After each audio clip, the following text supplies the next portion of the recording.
give a brief explanation of what a mosquito device is first, because, obviously, if you're not familiar with them, that makes no sense at all.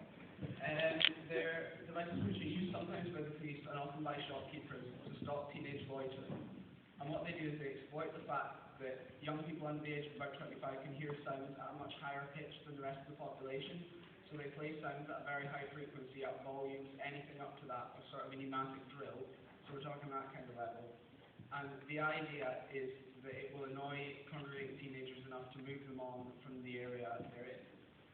The problem is that the mosquito doesn't work. It's discrimination, and it's just punishing the majority for the actions of a very tiny minority. In effect, we're all tarred with the same brush as antisocial louds. Just imagine for a second if the same device was used, it could only be heard by women or by black people. There would be complete public outcry. People would be calling it sexism or racism, and there would be an immediate ban. Why is it any more acceptable when young people are the victims?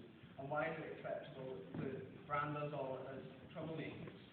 Our fundamental right to enjoy outdoor spaces, public spaces, is under threat from these, and we need to speak up.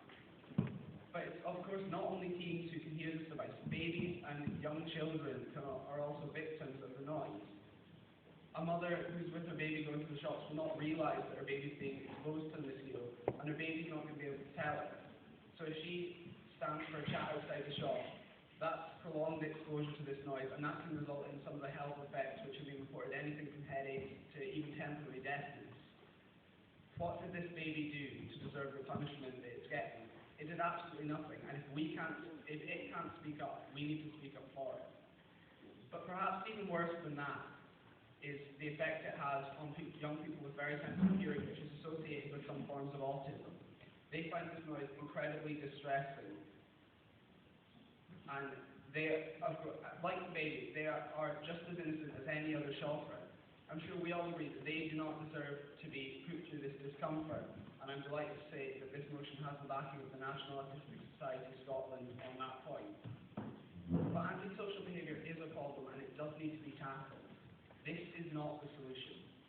At best, all it does is move the problem onto a new location.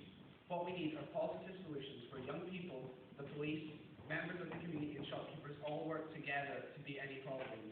We need greater provision of youth facilities so that teenagers don't have to be out on the streets. The answer is not discrimination, which is what the mosquito device does. And we just talked in the last debate about getting young people engaged in politics. Why should we expect that when decision makers actively condone things like this?